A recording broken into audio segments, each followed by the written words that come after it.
Hello and welcome everyone to the Heal Yourself, Heal the Earth Global Online Conference. I'm Monique Challis and I'm your host for the event. And today is really special because I'm speaking with two amazing women, Jojo Mehta and Anita Rossum, and they were both close associates of the late Polly Higgins. Now, she was the lawyer working to get Ecocide written into law, and Anita and Jojo are here to tell us more about Polly's work and how it is being taken forward. So welcome, Anita and Jojo. Thank you so much for being here today. Thank you. Thank you. And the title of their talk is Dare to be Great. So Jojo, I wonder if I could begin with you. I'd love for you to tell us a little bit about Polly and how she decided to have the Earth as her client. So Polly was an extraordinary woman and inspired many people across the world. And her journey was quite an unusual one. She was a barrister and she was just kind of beginning to hit the big time, you could say, with her court cases. When she had a kind of epiphany moment, looking out from the Royal Courts of Justice across London and feeling that, it's not just, my clients in this courtroom that need support, it's actually the earth itself. And she actually said to herself, the earth is in need of a good lawyer. And this led her to a key question, which was, how do we create a legal duty of care for the earth? And that question was to take her on a journey that lasted the rest of her life. And she began to research the legal avenues for protecting the planet. And she began with the area of rights for nature, earth rights, and she had a lot to do with the Universal Declaration of the Rights of Mother Earth back in 2010 in Latin America. But over time, she realized that the rights were just part of the story, and that actually to protect those rights, that criminal law was required. And so this brought her to the idea of criminalizing destruction of nature. And her last 10 years were spent exclusively on promoting that concept and taking that forward. Okay, great. So could you define ecocide for us? What is ecocide, and bring us up to speed with the process and what's happening now? What's the legal status? Sure. So the working sort of definition, if you like, is mass damage and destruction of ecosystems, so serious harm to the living world. And Polly submitted a definition back in 2010 to the United Nations Law Commission. And that kind of definition has kind of stood as a kind of working model, if you like. She also drafted a whole Ecocide Act based around UK law, which was tried in 2011. There was a mock trial at the Supreme Court in the UK where that was tested, and it was actually shown to be viable in a criminal court of law. So that was a big vindication, and it was partly due to that Polly became so well known. Now, over the last few years, I worked with Polly from 2014 onwards. And what I saw developing was a frustration with the reluctance of the big NGOs to get behind this. And with a difficulty of finding funding for it, because it was considered either quite risky and extreme, if you like, at that time. Now, of course, things have changed and people are much more ready to hear it, but right. Back then it wasn't the case. And also because the work is ultimately about changing international law, which involves, it involves persuading, if you like, a head of state or heads of state to actually put forward a proposal to amend international law to include ecocide. So it's actually diplomatic work rather than directly legal work. It's kind of it's advocacy, really. It's lobbying at an international level, which is very exciting, but it's also quite difficult to predict. So it's very difficult, for example, to go to a funding body and say, this is what we're doing, when actually the meetings that you might be having, say with an ambassador or, a representative of a government or something, are confidential. So it's much harder. It's a difficult campaign to kind of show it a very clear trajectory on. It's not like you're trying to save so many elephants in so many months by doing a certain thing. So it's a lot higher risk from the point of view of that. And that's how the Stop Ecocide campaign was born, because Polly realized, we're actually going to need to crowdfund this. This is how this is going to get done, because actually there are thousands of people across the world who recognize that this is an important thing to do. And those are the people that we need to appeal to. And so she and I co-founded this public-facing campaign in 2017. And since then, it's grown a lot, and particularly this year, sort of ironically, perhaps, spurred by the fact that Polly herself is no longer with us.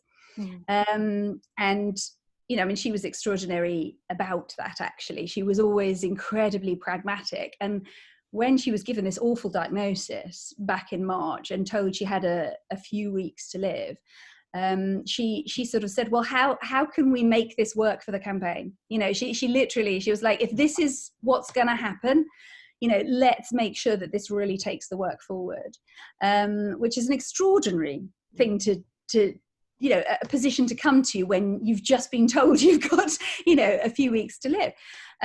So yeah, her level of dedication was really quite exceptional. And in terms of your original question of where have we got to in terms of the legal side of things, we've been working with small Pacific Island states, because Polly also realized that the people who were most likely to take this forward at the international level were going to be those who are most affected by climate change, by ecocides. And so we started to make contact with these small islands and accompany them to the International Criminal Court at their annual conference, which happens every December. And so that's kind of the key focus of our sort of core work. And we've been accompanying the islands there now for 3 years. This will be the 4th year, and this year we've got several states coming with us. So there's a gradual building of profile, if you like. The actual procedure for amending the Rome Statute, which is the key international criminal law document that governs the International Criminal Court, the procedure for that requires one head of state or more to propose an amendment. And then you have to wait 3 months before the states can join together to actually take that forward. So in practice, the very earliest this could happen would be next year, which would be very fast, but we always, as we say, aim for the stars, you might reach the moon. Right. so that's the earliest possible target at the moment. Great, okay. And can you just give us an idea of how it would work if it was made into a law? I mean, who would be charged? Would it just be corporations? Could you charge governments? How would it work? I mean, if I saw my neighbor cut down a tree and I was upset, could I accuse them of breaking the law of ecocide, for example?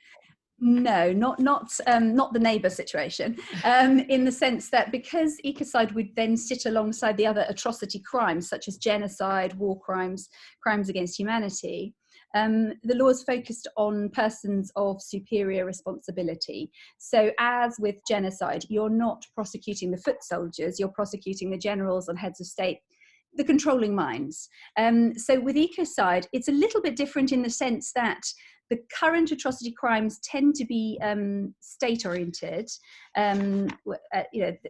With war crimes, for example, you're talking about potentially a head of state going to war with another state. With ecocide, you're talking about largely corporations, although of course a lot of the big polluters are actually state-owned as well. So you'd be talking about CEOs, you'd be talking about government ministers, maybe the sort of people who would issue permits for ecocidal activity. Those would be the people who would effectively have their freedom on the line if they were to be engaging in ecocidal activity. So it's not aimed at consumers, it's not aimed at the end users. Right, okay. And if people want to know more, if they want to support the work, how can they get involved? What's the best way to connect? So we like to think of criminal law as protective law, in the sense that, what protects your right to life is the fact that it's a crime to kill somebody, right?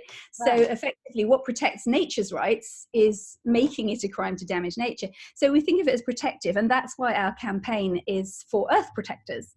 So what we encourage people to do is to become earth protectors by signing up to the campaign. And, you know, we have a slightly unusual setup for our crowdfund, which is it's based on a funding document that's been legally rubber stamped right across the world. And so when you donate to that fund, you're actually, in a sense, you're gaining a status as an earth protector, because it's called the Earth Protectors Trust Fund. And so it's sort of encouraging everyone to become earth protectors.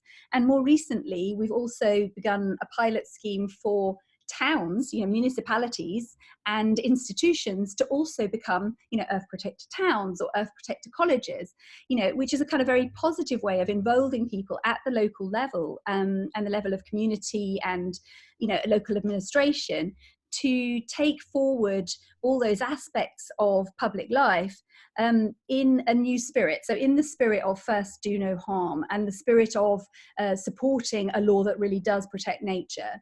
So that's, you know, that's kind of another part of our work that's evolving, and, you know, we'd love people to get involved in that way. And our website is called stopecocide.earth, and you can find all the information there. Okay, I'll put that underneath the video or to the side of the video. So thank you. It's such a positive way forward, and it seems very empowering for people to get involved, to have that status. So that's just wonderful. Thank you. Anita, I wonder if I could turn to you now. I know that Polly had this brilliant legal mind, but she was also a profoundly spiritual person. So how do you think, you know, with the name of the conference in mind, how do you think she would link personal healing with healing of the earth? Yes, well, you're absolutely right. There was a huge dimension to Polly. I don't know if it wasn't, in fact, the main primary dimension to Polly was her spiritual being and her spiritual processing of everything to do with her life and the life of all others who came into contact with her. I've based really my comments on this on her book, Dare to be Great, which again shows the dichotomy in her personality, because she wrote 3 books. One was called Earth is Our Business. Another one, what was the other one? Eradicating Ecocide, which are obviously the legal tomes, although they're very accessible. And her last book, which is quite small, but very profound, and as we know personally, has really assisted many, many people on their personal path, was called I Dare You to Be Great. So I've kind of been dipping into that again, and it's been extremely interesting from my point of view of knowing Polly, because I joined her team, strangely, roughly about the same time as Jojo, in late 2014, early 2015. I did not work as closely with Polly as Jojo did.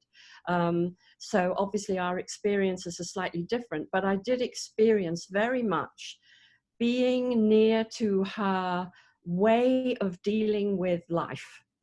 And I would wish to describe that in what I'm going to talk about now. And reading Dare to be Great, somehow there was every second paragraph was, oh my goodness, I remember this. I remember Polly saying this. I remember her acting in actually that specific way.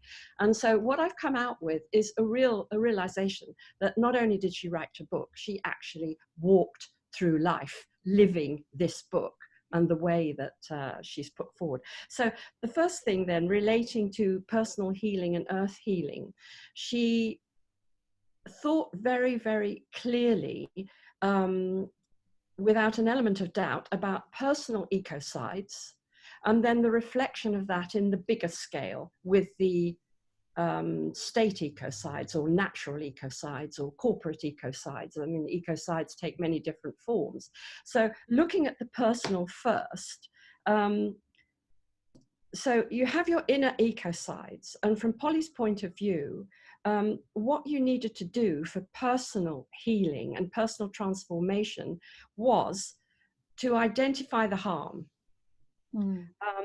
Now, when you identify the harm, that can be quite painful and extremely challenging for most of us. Not many of us escape that. And so the identifying the harm involves really looking at what is creating the pain. And there comes a point where one of Polly's favorite sayings was a choice point, a critical choice point. And she herself made this choice point, like Jojo has described, when she had this epiphany moment and she realized the earth needs a good lawyer. And she stepped back from a totally successful potentially very financially helpful future, and she absolutely laid it all aside. That was her critical choice point, because her conscience dictated to her. And this is another thing that she worked with very, very closely in her own life and in her book, was the strength and the power and the integrity of what she called the innate. So the innate, if you like, we could describe it as your inner truth and your higher wisdom. I think that probably catches it. Do you agree, Jojo? Yeah, I think so. So anyway, when that choice point kicks in, what is happening is you identify the harm. You are feeling the pain because your innate being is flagging that up, and it's not comfortable and you don't like it. And so basically there is a choice, and that is the critical choice point. Do you stay in the harm? Do you agree to accept what is happening to yourself and your life, which is dictating your current patterns? Or do you actually say, and this is another famous Polly phrase, enough, no more?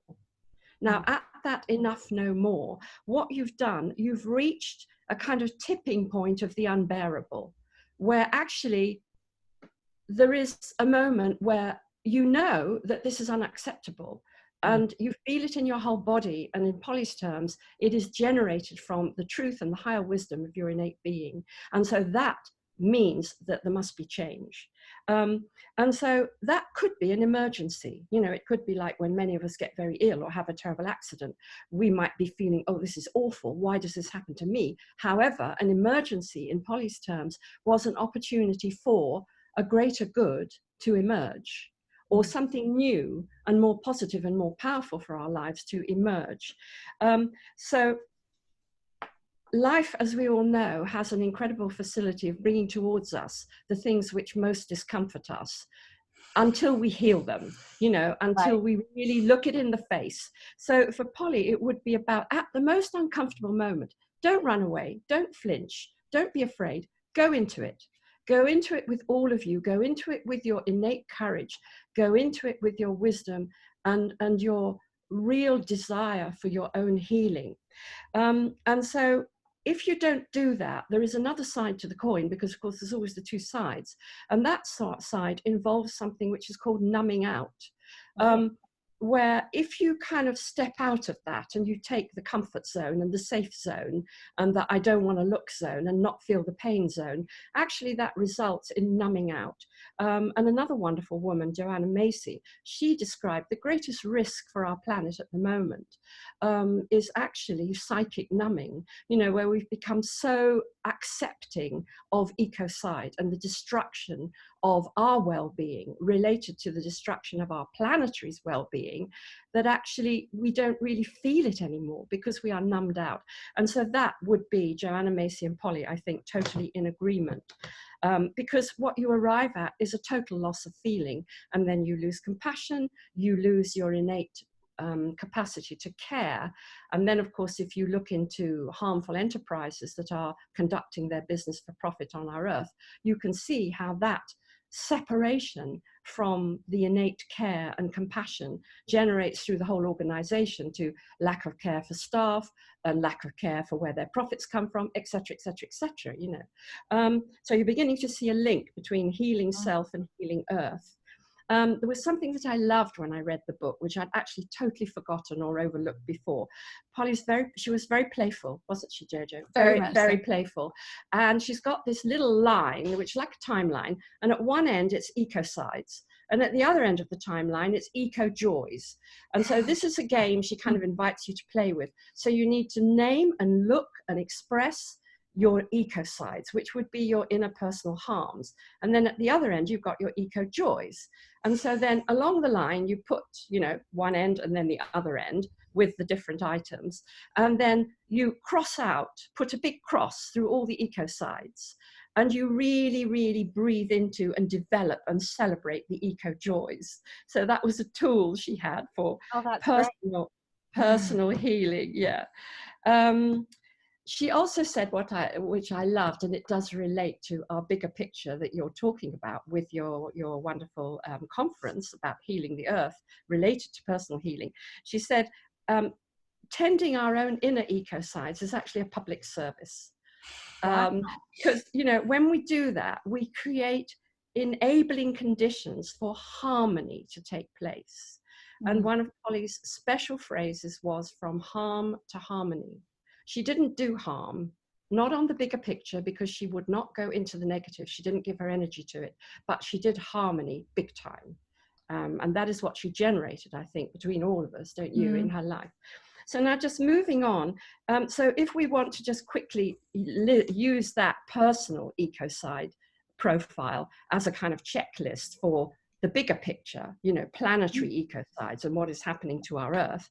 Well, obviously you can see the choice point. At the moment, we are at a choice point for collective ecocide. Yeah. What do we do as a collective? What do we do as the planetary population? Do we care? Do we care enough to change? Do we care enough to bring in our higher wisdom and our courage? And do we make that critical choice to actually disrupt the available normal system?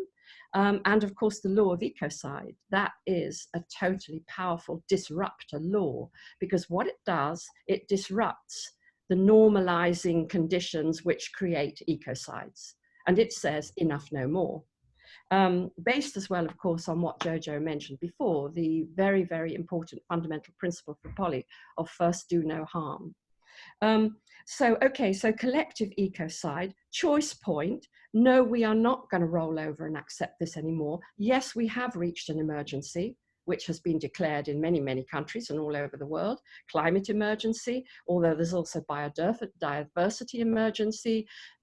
There's just emergency across the board, isn't there? And yes, it's very uncomfortable. And yes, it's very alarming. So do we roll over and try to pretend that it's not happening? No, we are in an amazing moment of convergence, of mass uprising through so many different groups, particularly the youth. And so this is very inspiring. And this is our collective facing the pain.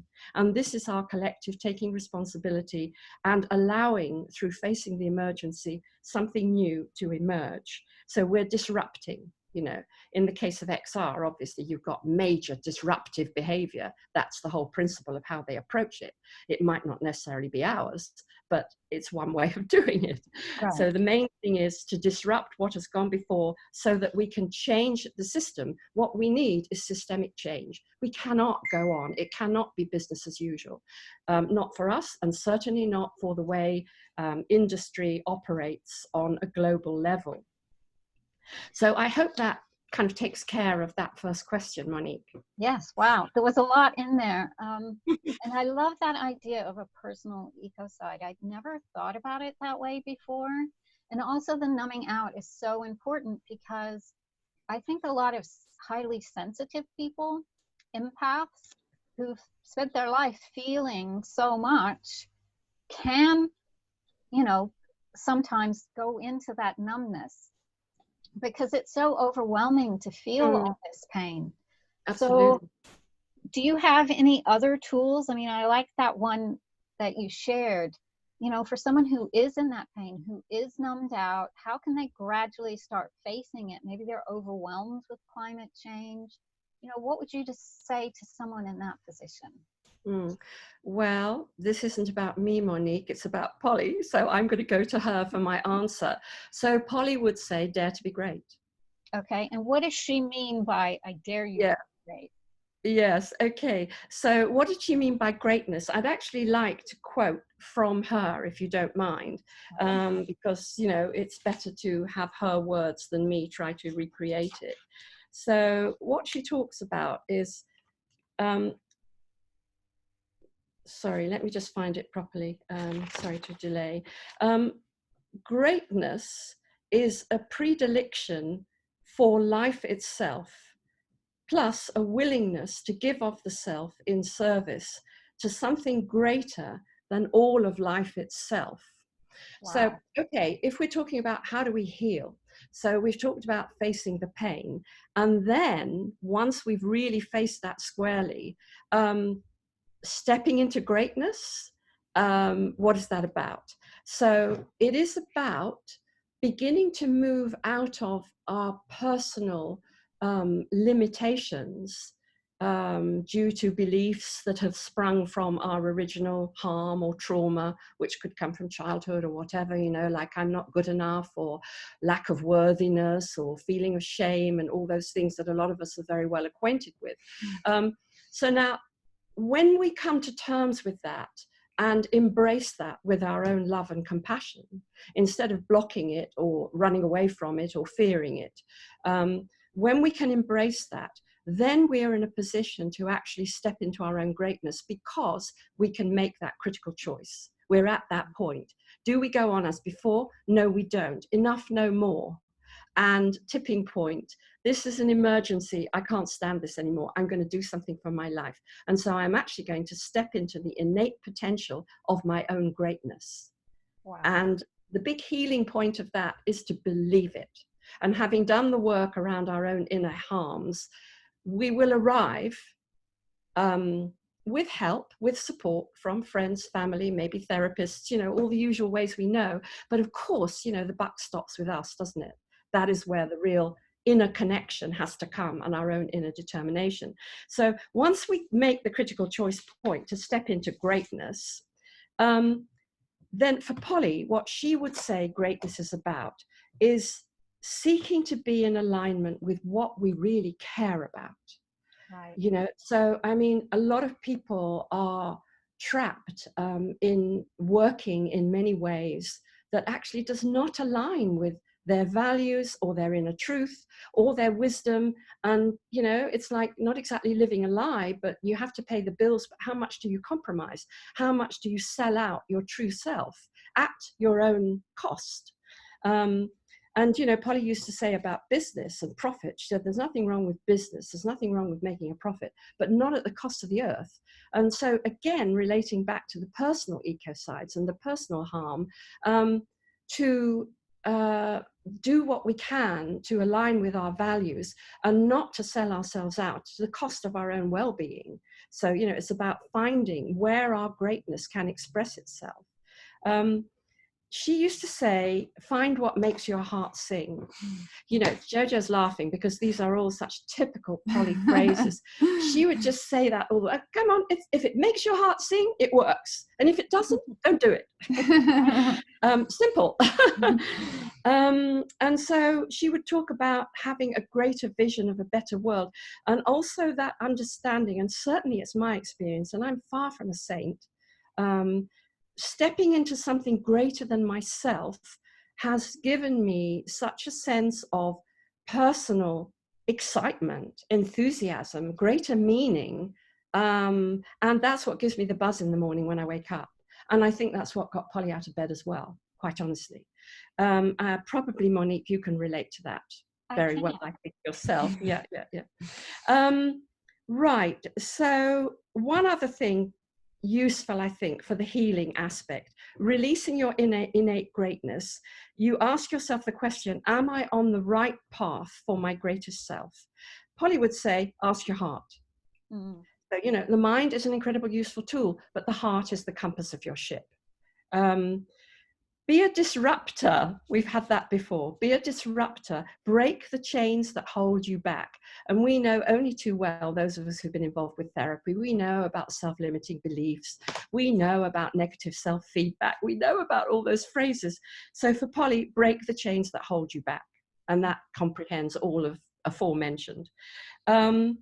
There are certain tools for greatness, which those can actually be accessed in her book. I mean, I can kind of read them, but I think the important thing at this point is to say that her book is going to be republished, which is very exciting. There is an excellent publisher, again, somebody and a group who are resonating with Polly's legacy because they met her, they knew her, they deeply valued her work, and they want this book to be published again, and in a very special and very beautiful way. So that is very exciting, and it's being more or less scheduled for Earth Day, April 2020, which is going to coincide with the anniversary and the memorial of Polly's passing.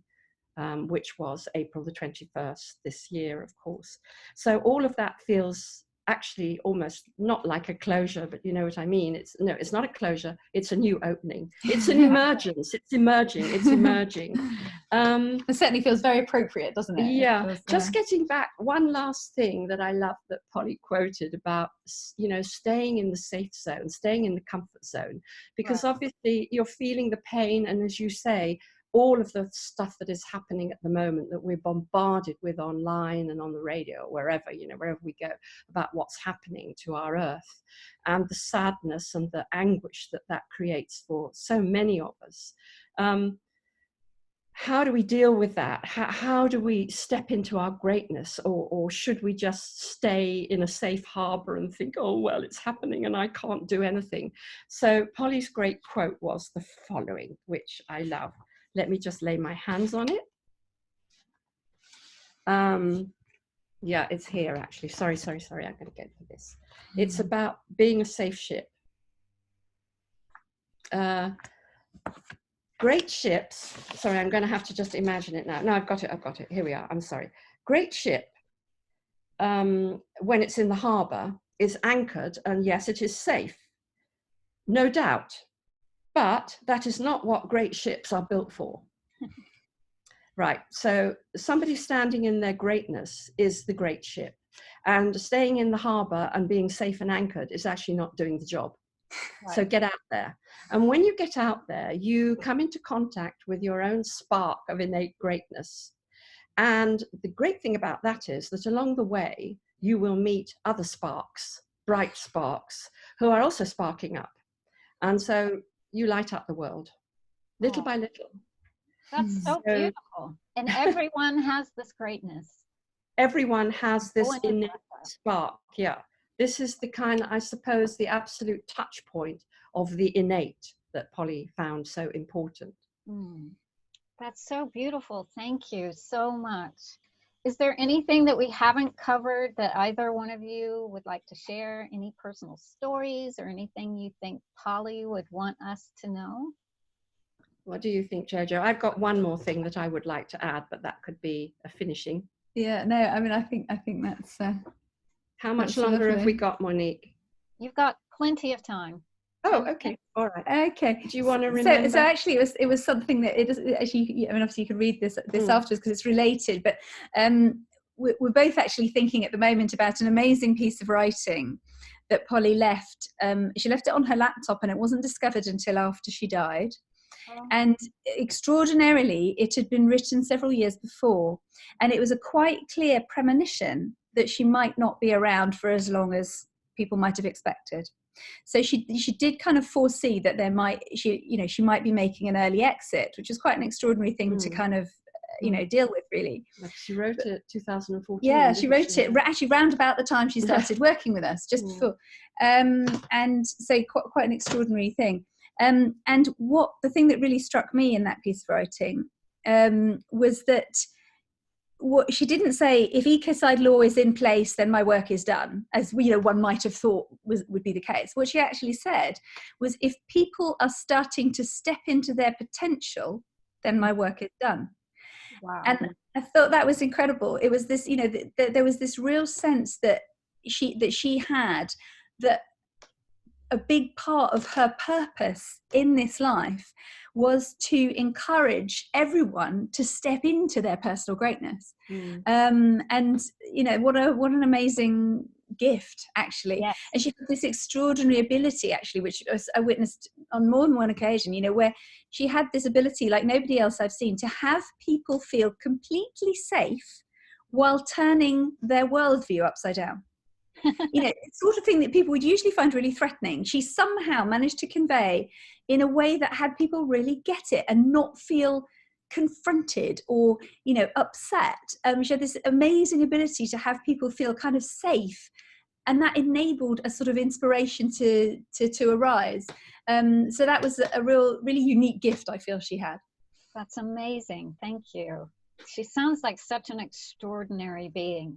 And it's like she's not that far away. I can still kind of feel energy is still there. She's right behind you on the wall. Yeah. Well, an interesting aspect of that for us, I mean, as I said before, really before, it was quite a small team. Since Polly passed, obviously we had to think, well, this work must be carried on, and it will be carried on. How are we going to do it? And so Jojo obviously has the baton and carries it bravely and with a lion heart, that's for sure. And then many other people have been drawn in because either Polly has touched their lives, or they've known her and they remember her, and there's some kind of amazing stories. And we now have a team of well over 30 people and more coming, all of whom are drawn in by some kind of resonance with her. And with the greater purpose of what the and work with the is. greater purpose. And, you know, most of these people, it's on a volunteer basis. You know, this is quite remarkable. And I think also that really for us is a wonderful privilege, because somehow we have, what's the word I want? Not an atmosphere. There's a kind of climate of trust and care and kindness and consideration and respect between us. That also is such a gift when you're working in a team. So that feels very special. Yeah. Thank you so much for sharing all of this. It's just been wonderful. And Polly, so shall I just finish then with this last bit that I had in mind? So this comes from the writing that Jojo was referring to, which was written in 2014, when Polly appears to have had some kind of premonition, and it's called I Know. This is the last paragraph, which I mean, it's all very moving, but I think this last paragraph will give everyone who's watching and listening a flavor of who this person was and the greatness of this being. Right, as follows. I know this shall be read after I have gone, and so it is that I can leave this message with you. I leave this world knowing it is already a better place. I know I have played a part to help that happen, and I know you have too. I know it may not yet look like it, but we are sowing the seeds of greatness for countless generations to come. That is the great work of our times, yours and mine. Wow. That's really powerful. Thank you for sharing. Is there any, are there any plans to publish this work that you found on her computer? Do you know what? I mean, now that you say it, it may be that it actually needs to go into the newly published, you know, the republished book as a little epilogue. You know, who knows? Yes, that's exactly what I was thinking. That would be wonderful. It could be perfect for that. Yeah. Wow, it's just been so inspiring, and I feel so hopeful. You know, to talk about Ecocide maybe sounds like something that wouldn't be hopeful and inspiring, but it really has been. And I just want to thank you so much for your time and sharing all of this with us. Thank you.